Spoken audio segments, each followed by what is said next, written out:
to take questions on the presentation, but also on the Future Generations Act itself. Just to do some housekeeping before we start. At least I don't have to tell you where the fire exits are. We've moved on from that and whether there's a fire alarm test.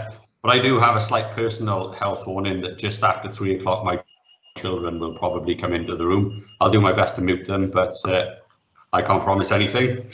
Please, once the session has started, could everyone ensure that their microphones are turned off, but also their cameras as well. We'll be recording this session today, which we let everyone know in the preceding information, but just to let you know, the recession will be recorded and we'll be circulating it on our website. There's time for questions, and what we'd like to do with questions, if it's okay with everyone, is the questions we put in the sidebar, and I'll put the questions to the Commissioner. And without any further ado, I shall hand over and introduce Sophie Howe, the Future Generations Commissioner for Wales. Sophie, over to you. Diolch, Darren, thank you, and prynawn da pawb. Lovely to be with you, even though it's virtually. As Darren said, I'm going to talk about the Future Generations report, which I published in May. This is a report which is, I hope you can all see my screen here, is probably the first thing to say, which doesn't seem to be moving on. There we go. So hopefully you can see the screen which says Future Generations Report 2020 there. This is a requirement of all Future Generations Commissioners. Obviously I'm the first one, that the Future Generations Commissioner has to publish a report once every 5 years outlining the progress that has been made in meeting the aspirations of the Act, and specifically the wellbeing goals, and provide a sort of an assessment and advice of how public bodies should be better safeguarding the ability of future generations to meet their needs and take better account of the long-term impact of the things that they do. So for those of you who are from Wales and will know about the Future Generations Act, you'll know that it covers all policy areas really. It's through those 7 national wellbeing goals. And one of the goals is a healthier Wales, but there's a prosperous Wales, a more equal Wales, a Wales of vibrant culture and thriving Welsh language, a Wales of cohesive communities, a resilient Wales, and a globally responsible Wales as well. And so the duty on public bodies is to set objectives which maximise their contribution to all of those 7 wellbeing goals. And really, in this sort of first period of implementation of the Act, I'm giving my views on how well I suppose that's been done. I'm going to jump straight into the findings. The report is really comprehensive. It's over 800 pages long. It's broken down into specific chapters. There's an interactive version, an easy read version. There's a manifesto for the future, which brings out the key policy recommendations and so on. And the report is also split into kind of, I suppose, how we're doing in terms of the cultural change required by the Act, and then how we're doing in terms of those specific areas meeting those national wellbeing goals. So the first thing to say is that there's been a marked change in political commitment to the Act in the last few years. So here we've got on the slide, this is taken directly from the First Minister's address, his first address to the civil service in December 2019, when he took over from Cadwyn Jones. So we can see here that there is Mark Drakeford is, he was the minister who was responsible as finance minister for leading the implementation of the Act. He's very personally committed to it, and that is started to filter down into everything that the government is doing now. Still a long way to go, but we have seen that sort of marked change over the last couple of years. The next thing that I want to say, if my slides would move on, are around some of the other findings. So the Act is certainly driving innovation. We can see that all public bodies across Wales are doing things differently. There we go, but not all in the same way. We do still have some challenges with existing policies or competing policies, performance measures, use of different language and ways of allocating budgets are all still a challenge. So we're seeing that, I know from my own work that a large part of my work in these early years of the Act coming into force has been trying to unpick existing policy approaches, performance measures and so on, which contradict what the Act is trying to achieve. I think that is particularly the case in the health service, and those of you who've heard me speak before will know that I've been giving some quite strong challenge to the Welsh Government in that regard. You may also be aware that as Commissioner I have powers, Section 20 review powers, to review the performance of a particular public body or a collection of public bodies. And you may be aware that it was my intention to review the Welsh Government's Health Department this year, with the exam question being, are they helping or hindering application and implementation of the Wellbeing of Future Generations Act? Now, obviously, with the current situation in terms of the pandemic, that is paused, but it is something that I may well pick up in the not too distant future. But obviously, I'm watching how things are panning out, because I'm acutely aware of the huge challenges that you're all facing at the moment, including within government. So I also recognise that the public sector or public service landscape that the health system is operating within is incredibly complex, and again, a challenge to government that we need to stop complicating an already complex landscape. I often talk about the multitude of Bs, the PSB, the APB, the RPB, the CSP, this one, Community Safety Partnership. I bet each one of you on this call could give me another B or P or some other group that is supposed to be part of this kind of governance and infrastructure of public services. And the challenge with that is that when we keep creating more of these boards and partnerships, and we're not always clear from the outset how they all interrelate or interact with each other, and that is causing confusion. It's also presenting a particular challenge in the way in which different organisations are able to integrate their thinking. So on the one hand, you've got a public service board. Most of them have objectives, for example, on improving the health or reducing health inequalities, or on making sure that people in their communities have the right skills to access jobs in the future. Elsewhere, the Regional Partnership Board has a really significant role in terms of that health challenge. The Regional Skills Partnership has a significant role in terms of skills.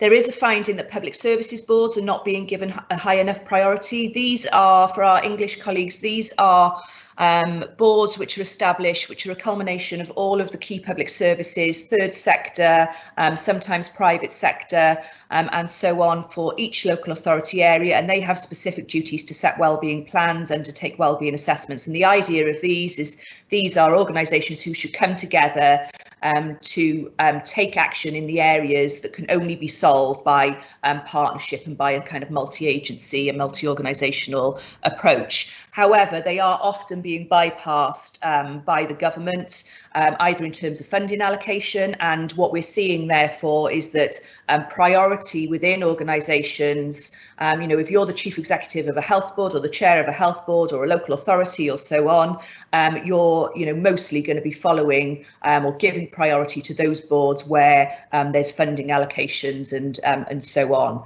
So as the public service boards are the boards which give the most holistic coverage and therefore make us stand the best chance of us working in an integrated way, we think that they need to be given a higher priority. There are a number of other findings, but I'm just going to flag this one. It's not a lack of a log vision, a lack of a long-term vision. There's a lack of a long-term vision for the kind of public services that we want. And what I mean by that is, how do we view our workforce of the future? Are we recruiting people into public services at the moment who have who are multi-skilled, for example. What do we see the role of digital innovation being in public services? What do we think about the merger of particular public services? Are we really committed to the concept of one public service in Wales, and therefore how are we going to move that governance infrastructure along there? So I'm not sure that there is a very clear vision from the government on that, and therefore perhaps not a clear plan in terms of the role of each of our different public services in Wales and how they move forward to some sort of vision. Sorry, it's frozen again. We'll keep trying.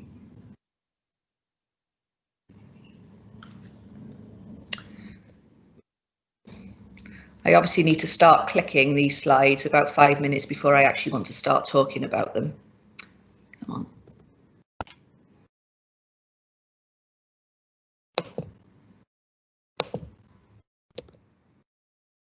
Okay, so we have fairly roughly, and it's not an exact science, categorised all 44 public bodies covered by the legislation into these 4 broad categories. So over in the top left-hand corner, we have the planners. These are organisations who have very much focused on the kind of corporate requirements of the Act.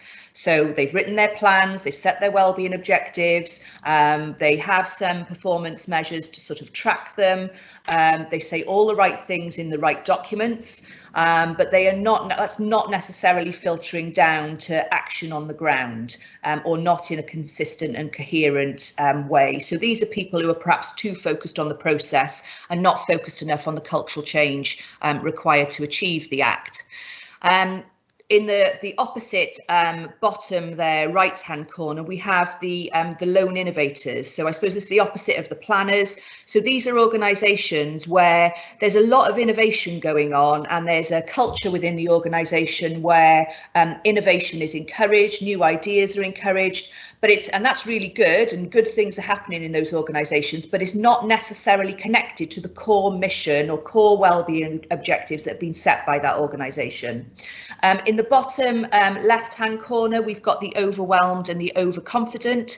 So these are, and I would put probably quite a number of health boards either partly or wholly in this area, some of them moving towards the believers and achievers. Which I'll talk about in a moment, but the overwhelm, so this is, you know, trying to meet competing demands from government, from the Wellbeing of Future Generations Act, complex reporting requirements, continual kind of crisis. Obviously we're in the middle of one at the moment, and then the overconfident. There are a reducing number of these, but perhaps a handful, or you know, 1 or 2 public bodies who had initially taken the view that, you know, we're doing all this future generation stuff anyway, you don't need to bother us with it, we're sort of getting on with it. But then when you look at what is actually happening, that's probably not the case. Where we want everyone to be is that top right hand corner, the believers and the achievers. Oh, look at that. As soon as I don't want it to change, it changes. The believers and the achievers. So these are organisations who have done the hard yards in terms of their corporate planning processes, thought long and hard about their wellbeing objectives, engaged their staff, and engage their communities and so on what those wellbeing objectives should be. And you also then, you know, they've also done the hard yards in terms of culture, in terms of embedding that throughout their workforce, so that people are actually thinking, how do we meet these wellbeing objectives that we set, and what does it mean to me in my area of work? So this is really where we want everyone to be moving towards. And this is from Public Health Wales. So it's about people, policy and practice. So, you know, that old adage, process for breakfast. There's a real desire now and a real need for us to be focusing on how do we get people at all levels throughout our organisation understanding what wellbeing objectives have been set by our organisations, and understanding what their contribution in their particular area could be to delivering that. So I think that that's an area where, you know, okay, if we've gone through the process in the first phase of the Act, that you're following the letter of the law of the Act, you've got to set a wellbeing plan, you've got to set objectives, you've got to report on them, and so on. That's all important, but this cultural change is the really crucial thing. So just moving on then to the key findings in terms of health. So there's really kind of compelling evidence that we're not investing in the best balance of services to keep people well and to enable them to live healthy and fulfilled lives. This is essentially, Michael Marmot's work more recently, and obviously over the last number of years. This graph here is from the World Health Organization's. It sets out the areas which make the biggest contribution to the health inequality gap, and practically every health organisation, and indeed other organisations, public service boards in particular, have made reference to this challenge in terms of health inequality. I'm talking to you from Cardiff, the north of Cardiff, where if the stats are accurate, I'm likely to live 10 years longer than someone like me who lives in someone the same age as me who lives in the south of Cardiff. So health inequality is a huge challenge. But what we can see here is that the health service itself only accounts for about 10% of what makes a difference to that, addressing that health inequality gap. We can see that income protection or income security, social protection, living conditions, so that's housing, do you live in an area where you can access public open space? Do you live in areas of high air pollution? And then social and human capital, really interesting, 19% of what makes a difference. Do you have someone, what's the state of your relationships? Do you have a sense of agency in your community? Is there someone you can call on in your hour of need? And that's where I think we're starting to see a number of health boards and a number of other public services investing in things like community coordinators, like social prescribing. We can see that those are absolutely critical interventions, 19% compared to the 10% on traditional National Health Service services, but 19% of what could make a difference to addressing that health inequality gap. So the Transformation Fund. So obviously we've had the parliamentary review on health and social care. I don't think it told us particularly anything that we didn't already know. It says all of the right things in terms of the direction that we should be going in. There are now some significant challenges in terms of how we actually implement that. So the Transformation Fund, we think that there are some interesting programmes coming out of that. Perhaps challenging again in terms of the kind of timescales that people had to make applications to that Transformation Fund. Sorry, I have a teenager who's in search of food, if you can hear that in the background. So some good things that we're seeing from there, but we want to see more of them. We want to see government giving longer lead-in times to enable health boards and others to be thinking holistically. We want to see a better integration and partnership between the work of the regional partnership boards and the PSB, because when you look at those kind of wider determinants of health and the health inequality gap in particular, if we're thinking about social and human capital, if we're thinking about living conditions, those are things which are the kind of core business of the public services board, so we need to be engaging them in that wider agenda. The report obviously was published at the beginning of May. We didn't anticipate publishing it at the, in the middle of a global pandemic. We made reference to the fact that perhaps the NHS was slow on the uptake in terms of digital. Obviously, we've seen a sort of a transformation there. In terms of over the first sort of 6 or 8 weeks of the pandemic, probably achieved in terms of digital services what would have taken 6 to 8 years in normal circumstances. So there's some really good stuff there, but we need to, and I'm going to talk in a moment about how we need to sort of build on the work that we've already done and not lose sight of the good things. There is some evidence of public bodies adopting approaches that are more preventative, but the prevention agenda is not addressing at the scale and pace needed or required under the Wellbeing of Future Generations Act. And what we're seeing is that, and the Auditor General kind of supports this view as well from his work, that public bodies are talking more than ever about the long term, about prevention. They're understanding, the need for preventative action and so on. But there's that disconnect then between understanding and the ability to actually act. And some of that disconnect is as a result of what I talked about in earlier slides: competing priorities, short-term funding, short-term performance measures, and so on. In terms of health bodies do tend to have wellbeing objectives that are focused much more traditionally on the sort of narrower view of health, rather than looking at those wider determinants. And that's an area where I am, there is particular advice to people which has to be taken into consideration, to organisations who are setting their wellbeing objectives in the next sort of phase, that really we need to be seeing an understanding and a recognition through those wellbeing objectives and the steps that health bodies and others are going to take, that they are contributing, meeting their statutory duty to set objectives which maximise their contribution to all of the 7 wellbeing goals. So that means if you're a health body, your obligation is not just to meet the goal of a healthier Wales, it is to contribute to all of the 7 wellbeing goals, and then take all reasonable steps to meet those wellbeing objectives. So that's really what we're wanting to see a shift in the next phase of objectives. Again, you'll know all this, our lifestyles, some significant challenges in terms of the health of the nation going forward.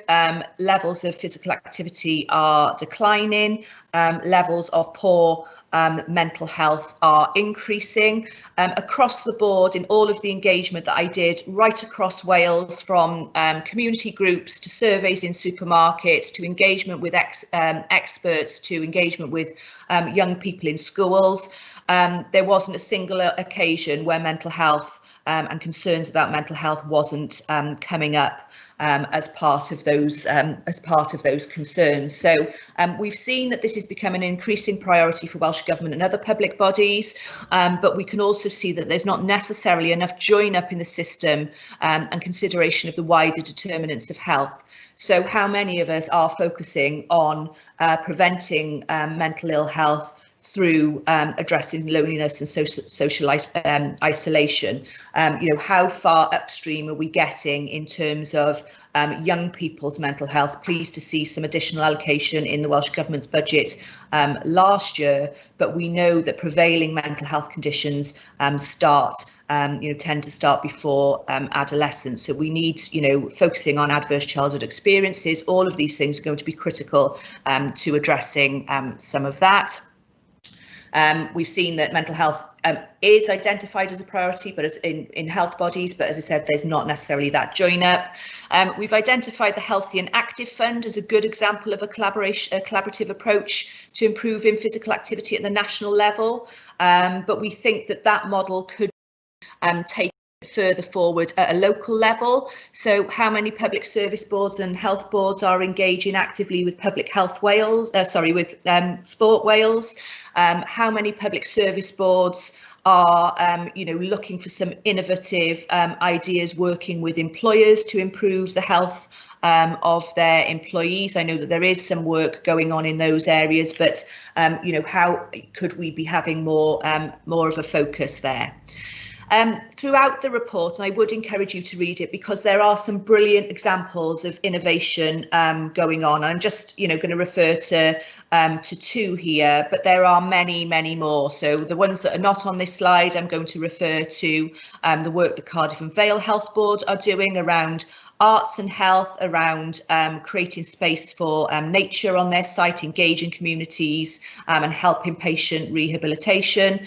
I'm going to talk about Gwent and Aneurin Bevan and the whole public service landscape there, addressing loneliness and isolation through Ffrindy Me.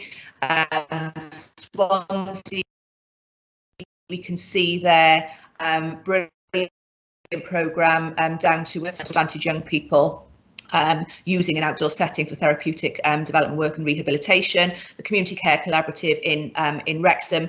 There are many, many examples that I could talk about. In the report, there's also a number of examples of what's happening internationally in the field of health and the wider determinants. So please do have a look. So on the back then of all of those findings, these are the recommendations, the key recommendations that I have made to the Welsh Government in this area. So the overarching recommendation is that the Welsh Government should develop a national wellness system to improve the nation's health and wellness and reduce demand on services. And then those steps beneath are part of that pathway to a national wellness system. If you want to know what I'm talking about in terms of a national wellness system and what that could look like at the local level, there are examples in the report of that approach working on the ground in Bromley by Bow, where one of my favourite quotes is, "It's the only GP surgery you can go to drop off a urine sample and join a choir." And what they have there is some really holistic, multi-agency sort of approaches to looking not just at the health conditions which are presented in front of the GP, but looking at the life conditions of that person and the things that would be contributing to the ill health of that person, and then looking to address them. So in order to get towards this wellness system, we need to change performance management arrangements with public bodies, less short-termism. We need to encourage collaboration to keep people well and to reduce demand. We need to change funding arrangements across the sector and increase investment in preventative activities. We need to explore new ways of doing this. Whether we should be looking at our taxation system, and those of you involved in social care, may have been involved in work around the potential for a social care levy. Well, what could we be doing rather than just working on the basis of we project that by 2036 there'll be double the number of over 65s and then X number of additional people who will need care based on the current what we currently know about the kind of health needs of those people. And instead, shouldn't we be trying to say, actually, we want people, as Mr. Spock says, to live long and prosper, rather than just preparing to keep them or to enable them to live in ill health. So are there opportunities for us to be actually using some of that social care levy to invest in preventative activities now, which would reduce demand in the future? We thought long and hard about the next recommendation, appoint a Minister for Prevention and top slice budgets to invest in prevention.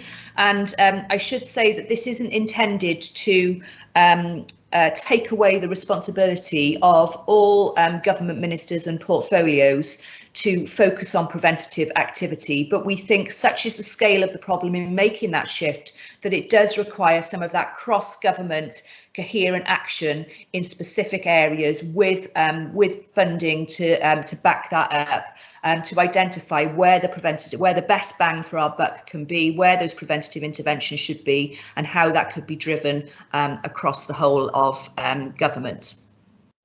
So I'm conscious of time. I'm going to move on and speak quite briefly about COVID, what we've learned.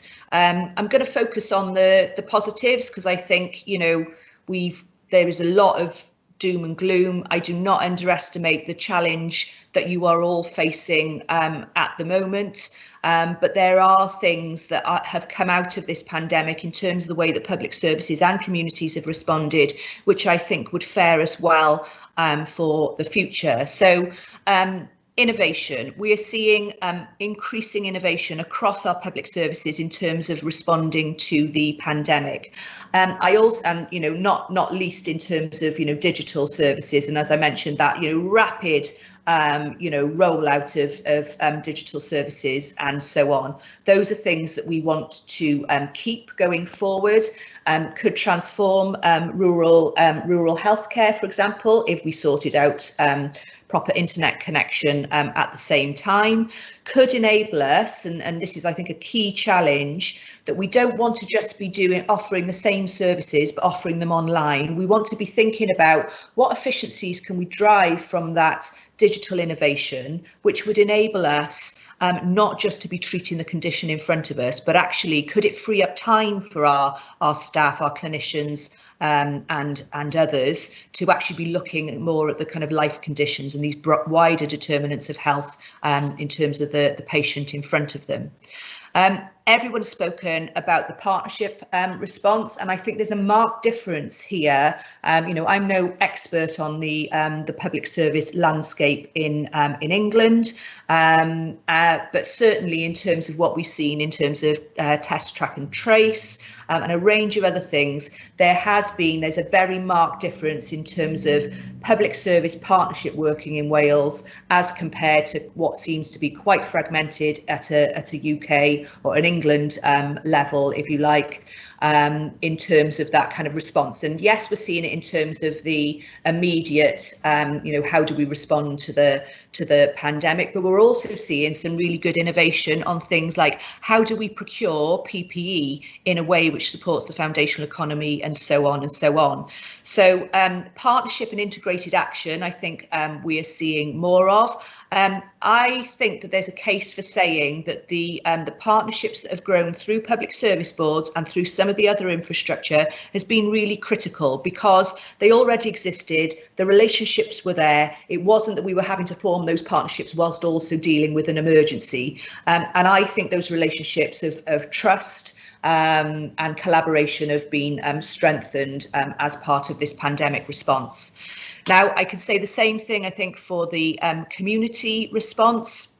What we have seen over many decades, I suppose, is public services retracting from local communities and sort of centralising. We're starting to see a shift back towards localising services now in some areas. But what it meant is that in many areas, there wasn't the public service infrastructure to respond to the pandemic to meet the needs of communities. So we're seeing a brilliant response from our communities, people and local third sector organisations, individual members of communities, community groups stepping up and filling that gap. We're also seeing the better relationship, I think, formed between public services and the community in terms of that response. I think that there has been a tendency in the past, perhaps, for public services to not want to let the community in, to perhaps not trust the community to deliver some of these things. And I think what we've seen during the pandemic is that the community have stepped up, and we must not step back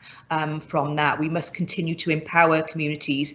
We must think of ways that we can break down barriers to them taking ownership within their communities. We've seen people multi-skilling. I talk a lot about skills for the future, and undoubtedly, our traditional job roles will change. If we're going to think about, solving the problem, the life problems of people that I've talked about, rather than just the individual conditions, we're going to need a more holistic set of skills. And I think we started to see some of that kind of multi-skilling and so on during the pandemic. Some things which are not necessarily related to health, but I think will potentially have an ongoing impact in terms of the way that we plan and think about our services. So return of the hyperlocal, the Welsh Government have set a 30% target around working from home. What does that mean in terms of the importance of our community? You'll see in a moment that I've recommended that we should be talking about 20-minute neighbourhoods, so people should be able to access the things that they need within a 20-minute walk, cycle or public transport ride of their community. What does it mean in terms of the importance of the foundational economy? What does it mean in terms of the importance of making sure that people have access to nature and those sorts of things in their community? And of course, we've also seen, there's every chance that we will meet our carbon emissions targets this year because the world stopped for COVID. We've seen a reduction in air pollution, people reconnecting with nature, people actually, living in some areas, not everyone, obviously, particularly referring to essential workers who have not had these benefits, but people perhaps living a slower pace of life.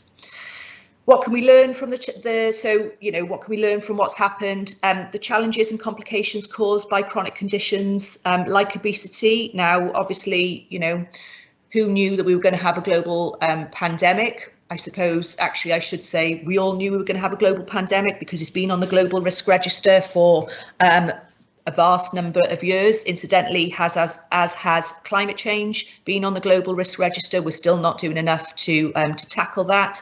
But if we're thinking about these things coming down the lines at us, You know, what does it say about our, you know, the position that we're in, where we do have these, you know, significant numbers of people who, you know, are not just adults, but a significant, a quarter of children overweight or obese. What does that mean in terms of healthcare in the future? I talked about the lack of community infrastructure as being a challenge, but also an opportunity for communities to engage. I talked about the fact that we don't want to necessarily do the same things digitally. We want to deliver different, more holistic services. Is it a snapshot of the future? We're, you know, very concerned about overwhelming our NHS at the moment. Are we thinking about how our NHS might be overwhelmed if by 2036 and we've got a huge number of additional over 85s in that system who have these long-term health conditions and these chronic conditions? Is that a snapshot for the future that we should be acting on now? I would say perhaps yes, it is. So finally then, the opportunities for change. So there are a vast number of recommendations, both focused at the process of government and the process, you know, within public services, funding arrangements, performance management, so on and so on. But there are also a number of policy recommendations that I've made, and a couple of weeks ago, taken from the Future Generations report, I launched a manifesto for the future, which covers all of the kind of wellbeing goals within the Future Generations Act, and I've picked out these, which I think will have a particular impact on those wider determinants of health. So we want political parties to commit to placemaking and ensuring people can access natural green space within 300 metres of their home, to greening their communities. We're already seeing some communities, Rill is a really good example, an area increasing tree canopy coverage. There's some really interesting stuff which the clinicians and potentially scientists who may be on this call might be able to shed some more expert advice on than me, but some really interesting evidence coming through internationally around the importance of children having access to nature, and that how their biomes are affected by being in and around nature from an early age. We know also that, you know, access to nature has a significant impact on people's mental health. So tree canopy coverage, requiring green infrastructure to be part of delivering any Welsh Government funded infrastructure scheme, the National Wellness System, Minister for Prevention, I've talked about placemaking, I've talked about the 20-minute neighbourhoods, make broadband critical public services. What could that do in terms of the transformation of the ability to deliver healthcare remotely? And then explore opportunities for a shorter working week and a pilot of a basic income. I've commissioned some work to look at the wellbeing benefits to that, particularly thinking about that 35% of what makes a difference to health inequality being around social security and income protection. So there's loads more here. I don't think that I'm going to go into them all. There's 48 recommendations in the manifesto. Very many of them actually have an impact on health and, you know, a range of the other goals, which is why we've chosen them. They're recommendations which are designed to help us maximise our contribution to the wellbeing goals. And I'm happy to take questions. Thank you. Thanks very much. I've had a huge amount of ground there, and I'm quite lucky that I have the opportunity to speak quite a lot, and every time I hear you make a presentation, there's something I haven't thought of before. So if anybody's got any questions they'd like to put, Sophie, if you could please type them into the slide bar. Your one on recording there. Yeah, we'll take that one away. I've got sort of one for you while we're waiting for people to type in. I can see that there are some people typing away. We're 6 months from an election now in Wales. Priorities you've got for the incoming parties, because who knows really what colour government we're going to have in the spring. Well, I suppose that the priorities are, you know, are set out in that manifesto for the future, 48 which are designed to, you know, to maximise contribution to all of the goals. But I think, you know, what I'm really encouraging political parties and, you know, policymakers more broadly to think about is, I suppose to think outside of the box. It's one of the reasons, for example, why I'm commissioning this work on a shorter working week and a basic income. So, what if the premise was that actually we could do more to improve the health of the nation by ensuring that people out of poverty, perhaps the basic income is a significant factor in that, and we enabled them to reduce the stress in their lives of having to be on the daily grind of 9 to 5 and so on and so on. What if we could say, and this is what my research is looking at, I don't know what the answers will be as yet, but what if we would say that was actually a really good investment for people's health? The things that we need to do, and of course, we've heard the government's plans in terms of COVID recovery. I published back in June, taking the recommendations from the Future Generations report, a 5-point plan for COVID recovery, and very pleased that the government have adopted pretty much all of that. So a focus on a green and just recovery. Why is that also important for health? Well, a just recovery is obviously important because of those health inequalities that we've got. A green recovery is also important for health, for us to be reducing our carbon emissions. If we're thinking about things like retrofitting of homes, that's a really good area where you see those multiple wins, where we are helping both current and future generations. We're putting money back into the pockets of people who are living in fuel poverty. We're reducing on the NHS care during the winter months because of poor heating and because of cold and so on. We're also creating jobs in local economies, and we're also helping to meet our carbon emissions targets. So it's those sorts of investments that I want to see the government commit to, and they are, but we need them to be at greater scale and pace. Thanks very much, Sophie. You alluded in your presentation to the social care levy, and there's a question in the sidebar from Helen Green at Public Health Wales around attitudes towards basic universal income, because I think that the social care levy was being talked about widely by government sort of before the pandemic, and obviously the salaries of those people working within social care are a key part of that. But what about the wider determinants as well? Do you think the sort of economic pressure brought about by COVID has maybe changed government attitude? Well, I mean, on the one hand, if we look at the furlough scheme, it's not a pure basic income, but it's a form of basic income, and we've found the money. We found the money to do that. They're two separate things, but I think I'm a strong advocate of us looking at a basic income with a reduced working week. And one of the premises for that is, well, I just talked about it, addressing the health inequalities, the link between poverty and poor health and so on.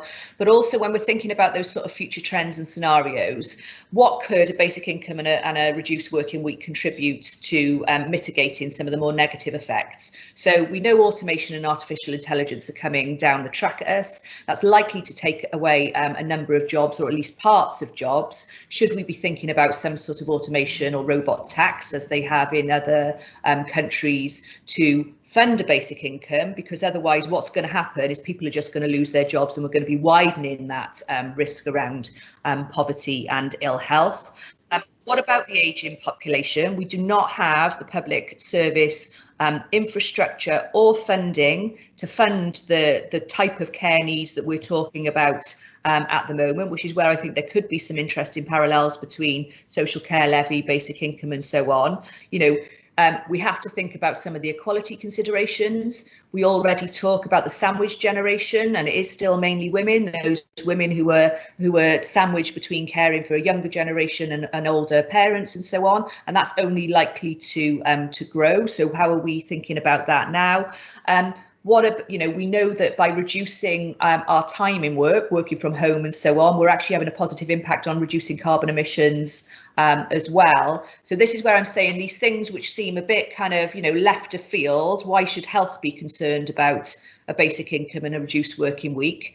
There are potentially benefits to the health of the nation that could be drawn from those sorts of solutions. No, thanks very much for that. The shorter working week is something that we've talked about with our colleagues across health, and one of the challenges that we are facing in many parts of Wales and similarly in other parts of the UK are large vacancy rates for particular posts. So, I think we'd acknowledge the benefits of a shorter working week to many, but it's also a challenge for us in terms of we've got sort of vacant posts as well. Yeah. Just going to another question in the sidebar. Great to see acknowledgement. A question from Ellie Harwood. Great to see acknowledgement of the social determinants of health. How do you envisage the sort of new socio-economic duty making a difference in Wales? So, I'm a fan of the socio-economic duty. It's been kind of, it's been around as a concept well before the Future Generations Act came into to force.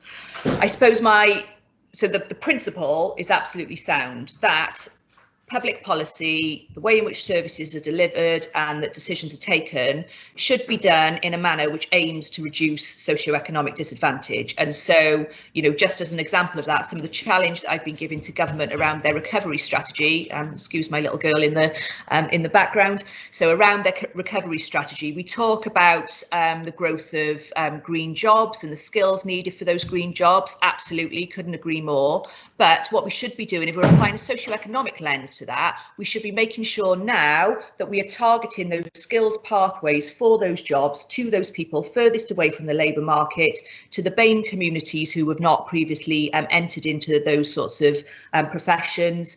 We should be taking and capitalising the opportunities around home working as a potential game changer for disabled people, and so on and so on. So putting that socioeconomic lens on everything that we do is critically important and can have, it's not just meeting our goal of a more equal Wales. We've heard about the connection between health and inequality and poverty and so on, helps us to meet a whole range of issues. However, what we need to make sure of is that, and I've got a lot of sympathy for our public services who are going, oh, bloody hell, it's another report I've got to write and another thing that appears disconnected from everything else. So my team have been working with the Welsh Government on guidance around this. This is not a separate, well, it is legally a separate duty, but it's not a separate thing you've got to do. It's stuff that you should be doing anyway. Please don't see this as a separate reporting requirement. Please build that into your wellbeing objectives and start telling us how you're thinking about your wellbeing objectives through a socioeconomic lens, whether you're recognising that if you're living in poverty, you're more likely to be living in areas of high air pollution and you're more likely to have to die earlier than those who are not. So it's those sorts of connections that we're hoping that people will recognise and make, rather than just following blindly a process, ticking the box and missing the point. No, thanks very much for that. Wellbeing is a big sort of focus for our members, and we regularly having conversations with local government, with the voluntary sector about the wider determinants of health, and its colleagues in Public Health Wales, always beating the drum very loudly on this. There's a question in the sidebar from Joe Farrington Douglas. Does the Welsh Government have all the powers they need to affect the wider determinants of health, or does we need more action from the UK government as well? No and yes. So no, they don't have all the powers, and the welfare system is a key one.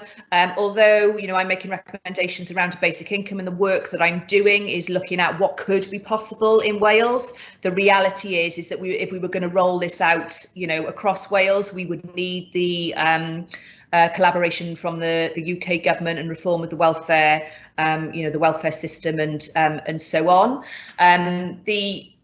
Not wanting to go into too much boring sort of technical detail, but things like the internal market bill really concern me when we're seeing a different and I think more progressive policy approach from the Welsh Government in terms of considering well-being holistically. And then major infrastructure, for example, is like a really important aspect of that. Are we going to invest our money in I can't get away with not talking about the M4, can I? But are we going to invest our money in roads, or are we going to invest our money in public transport and active travel, which has benefits to reducing carbon, keeping people healthy and so on? And so I think that, the UK government has got a lot to learn from, we're not perfect, we're definitely not perfect, there's loads to do, but a lot to learn from the approach here in Wales. for English colleagues on the call, Lord John Bird with Caroline Lucas are taking forward Private Members Bill to have a Future Generations Act for the UK. So if there's anything that you can do to get behind that, it's really important, I think. Thanks very much for that. There's a question in the sidebar from Gaia Redgrave. One of Arts Council Wales priorities in line with the Future Generations Act is arts and health. What links are being made for social prescribing between GPs and artists? And I think from my point of view, coming into this role with the NHS Confederation, I was quite surprised to see the Confederation had a memorandum of understanding with the Arts Council.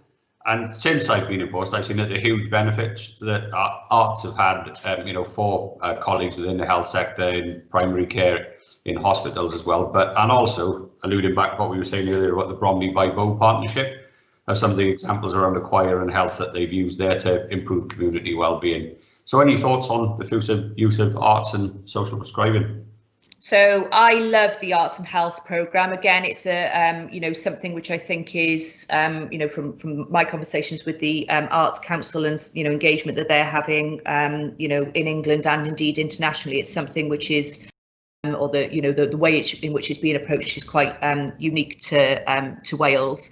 I think we could be doing an awful lot more with it as well. Brilliant. So some of the the examples peppered throughout my report talk a lot about the arts and health approach. I think we can go even beyond that. So things like there's a brilliant programme which was done in partnership with Arts and Housing in the Trebanog estate in RCT, which ended up bringing communities together.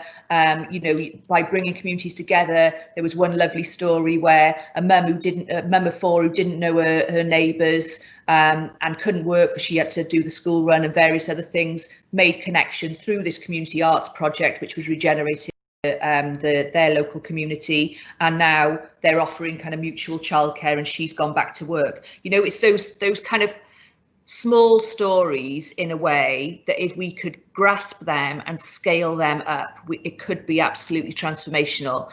One of the particular things that I'm working on in this regard is again saying to government, when we're implementing the Act, what we should be considering is both what we do and then how we go about doing it. And I'm just going to give you an example here of to try and bring it back to this connection between arts and health. So we know that during the pandemic, creative professionals have had a real challenge. Those, many of whom are freelancers, they don't qualify. The welfare system doesn't, meet the needs. They don't qualify for this, that, and the other. The Welsh Government put in place a freelancers fund to give them some sort of financial bailout, which is absolutely the right thing to do.